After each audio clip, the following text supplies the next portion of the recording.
going to do a different sort of video. This is, instead of a walkie-talkie, it's going to be a talkie only with no video of me walking around and no point in showing a video of me just talking.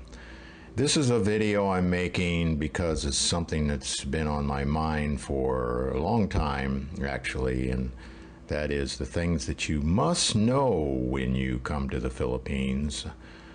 Now, I have never made a video about that, but everything I will say has been said by other YouTubers that cover the Philippines, but I have never covered it. And occasionally someone will contact me and say they want to come here for a visit or retire here. What is my advice? What do they need to know? And I go through some or all of the things that I'm going to talk about here. And I'm just thinking it'd just be better to have a YouTube that I could refer them to. There are some critical things that you must know, or you're going to have a problem. The main thing is immigration. You must know the immigration rules or you will get screwed up.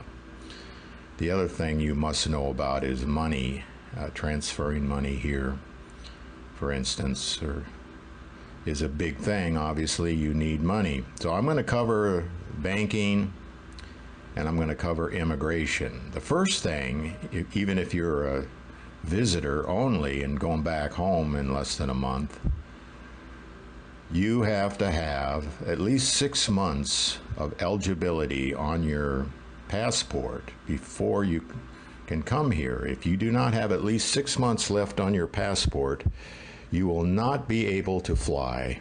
They are enforcing that rule big time. In the past, they were lax on that a few years ago, but not anymore. And that catches people off guard, and you don't want to be one of those people. Once you arrive, you have a free automatic initial visa of 30 days. After that point, you must renew. You can go through a travel agent. And I would suggest you do that if you're only going to stay an additional month. Just pay the travel agency an additional 500 peso service fee. And they go up to the office and you don't have to figure out where it is. And it's a good way to go if you are a visitor. However, if you live here, obviously, if you're going to stay a long time, you need to know where the office is and go yourself. Because you will have to go yourself to get an ACR card because they take fingerprints. So the initial renewal is 29 days. So that gets you to the 2-month mark. And then from there on, you can get 2 months or 1 month if you're going to leave soon. And so you can save a little money doing that. But you can get 2 months or 6 months, but you can't get 6 months here in Olongapo. You have to go to Manila for that. I think is the only place. I may be wrong about that, but you can't get it here in Olongapo's office. Another biggie is, and I say biggie because there are many foreigners who don't know about the exit clearance. If you've been here for more than 6 months, you must get an exit clearance. It's the official name is Immigration Clearance Certificate, ECC, but everyone calls it an exit clearance. You must get that no sooner than 7 days of your departure and no later than 30 days, anywhere from 1 month to 7 weeks of your departure. You should get that exit clearance from the immigration office. A lot of foreigners have been caught on that. It's been an epidemic even. They now have put in a reminder right in your passport book. That's how bad it got. People are shocked sometimes when they find out they've lived here for a long time and didn't realize that If you've been here more than 6 months and you're on a tourist visa, now if you're on other visas, you don't have to do that. If you're on a retirement visa, you don't have to do it. And when you go into the office, you must have 3 passport pictures and a copy of your itinerary for your trip. And they do not accept just looking at your phone. You must bring them a hard copy. They do not make copies. They do not make pictures. If you don't have pictures, you got to go down the street and get them. So you need to be prepared when you go to the office. Another issue is overstay. You don't want to be an overstay, and it can happen unintentionally even. That happened to me just recently, I have to admit. It happened to me. I wasn't paying attention. I knew the date, and I thought, okay, I'll go a day or so ahead of time and of that date. I just wasn't thinking, but the date was a Sunday. So going a day or so before wouldn't have done any good either. The office is closed Saturdays and Sundays and holidays. So there it is, Sunday, it's due, and I check it on a Saturday, and it's too late. And they give you no grace period. If it's a holiday or weekend when you're due, doesn't matter. You show up the morning of the next day, you're an overstay. And it's going to cost you 1,000 pesos for a one-day overstay. It's 500 fine and then 500 to reapply, have permission to reapply or some such name. It goes to some official, and they see if you've overstayed before and how often you've done it, and you sign a special form you got to fill out, and you promise never to be an overstay again. And it's a hassle. You don't want to be an overstay even for one day. It's going to cost you. And you don't want to do it accidentally and then do it accidentally again soon. So you want to stay away from that first time for sure. Now, it's very important that you look at the holiday schedule when you're planning on when to go to renew your visa. There's a lot of holidays here in the Philippines that you have no idea about. So you got to look at the schedule on the internet, find out the non-working day regular holidays, because the immigration office takes them all off. And if you're due that day and you go back the next day, too bad, you're an overstay. That caught me one time, though. I usually go a day or two ahead of my date just in case something like that goes wrong. Thank God I had another day or two left, so when I showed up and it was a holiday, I was still okay. I was annoyed with myself for not checking the holidays like I normally do, but at least I was not an overstay.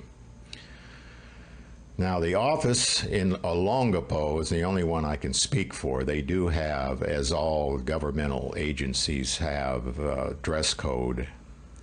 The official rule is no flip-flop shorts or tank top. Now, they have relaxed the short rules at the Olongapo office. There is a sign there that says no shorts, but they will allow shorts if you're not wearing flip-flops and a tank top. If you go in there with shoes and a regular shirt and you have shorts, then you're okay. But once, I don't know, a year or so ago, they started enforcing the shorts again.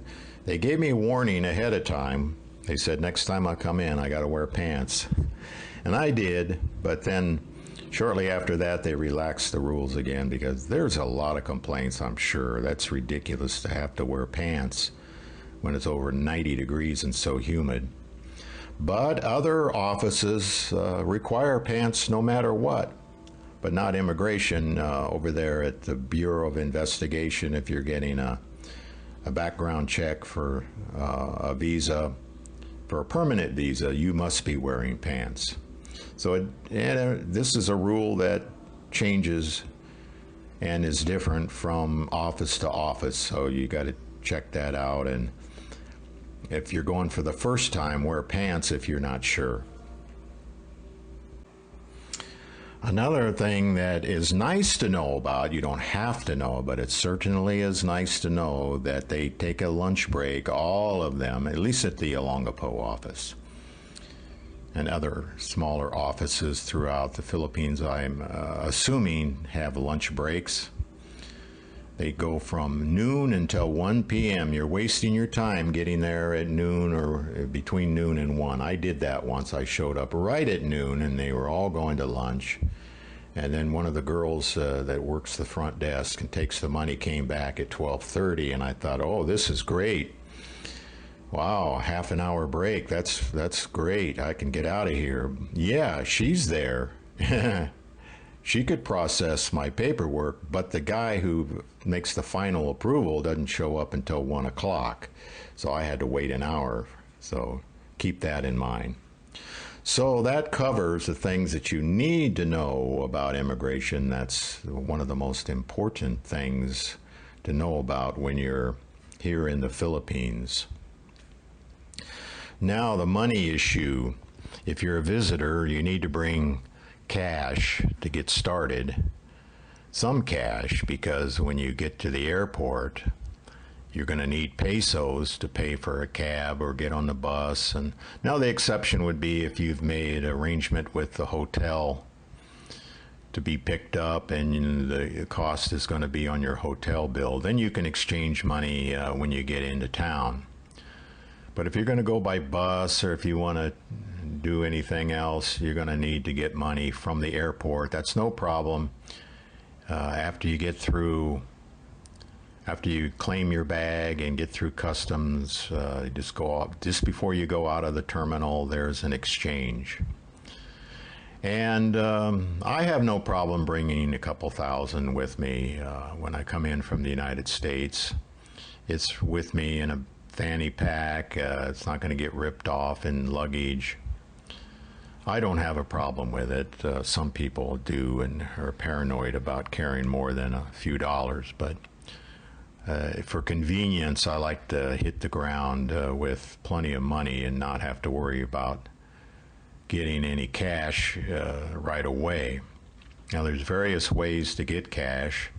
Many guys use ATM, and that's okay if you're visiting, I think, no problem. It's convenient. It does cost you money unless you're using a Charles Schwab account that I've been told about. They will reimburse all your ATM usage.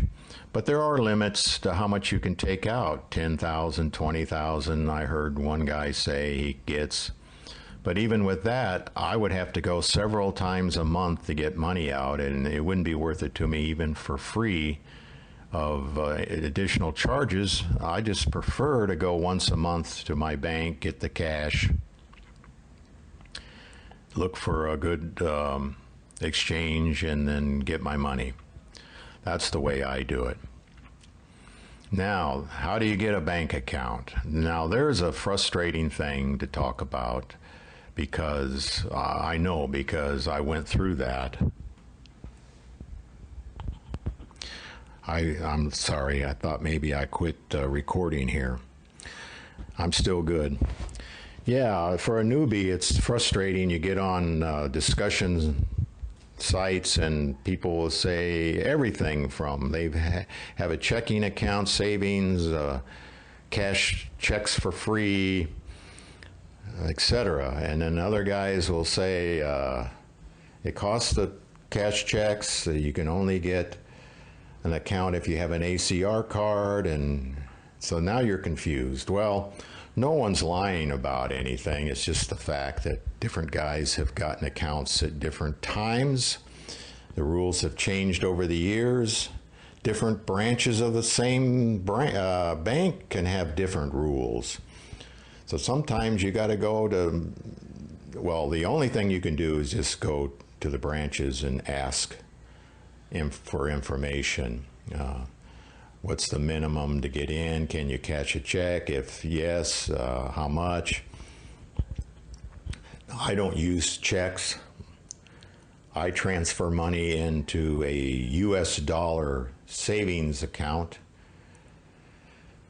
through the service of Zoom, and that costs $5 per 1,000. And then I pick up the money in US dollars and then go cash exchange myself. Now you can, through Zoom and out of your US bank account, send money to any of the money stores, Mamlulier and the others, Subwana and all those stores. Well, you can pick up, but you take a big hit in the conversion to pesos, about 2% hit on that. You don't get a good rate. So you save yourself a couple of percentage points per thousand. It varies from 1 to 2. It's not a 2% every time. That's about as bad as it gets.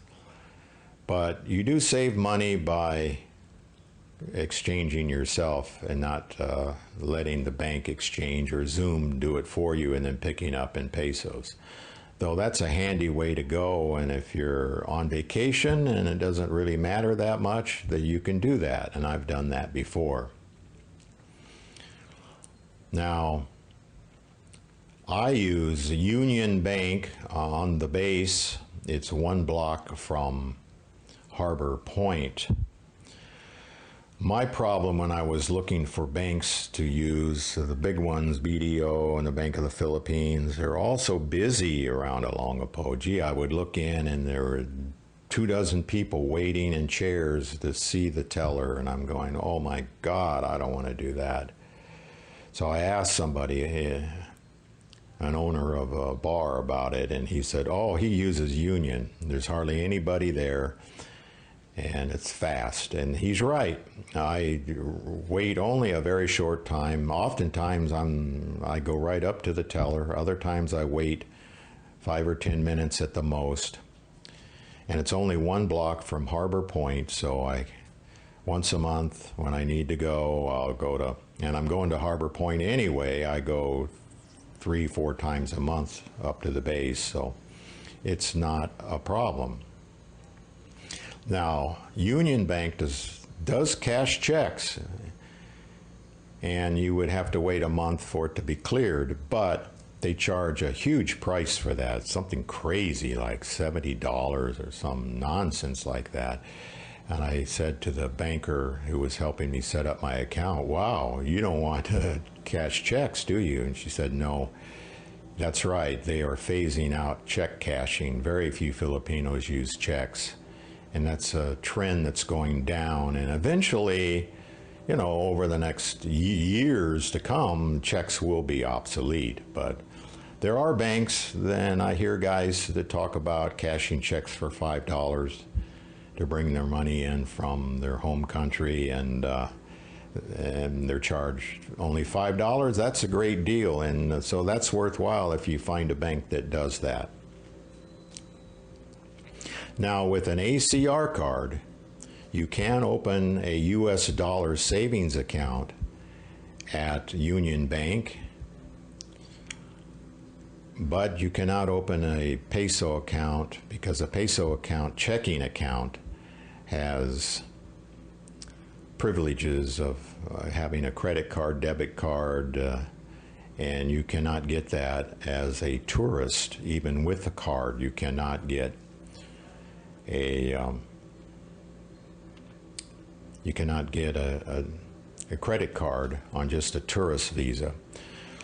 Now, when you sign up at the banks, they also want, besides your ACR card, they will need proof that you are paying a utility bill or pay rent. You show them your rental agreement and your last rental payment, and if you're paying for your utilities, you show them that. They just want some proof that you're actually living here and not just in a hotel room. So that covers the banking pretty close now. All I can say is you need to go around and ask, if you don't want to go to Union, which would be understandable, just ask at various branches and find out what their rules are. So that covers the things you must know about when here in the Philippines as a foreigner.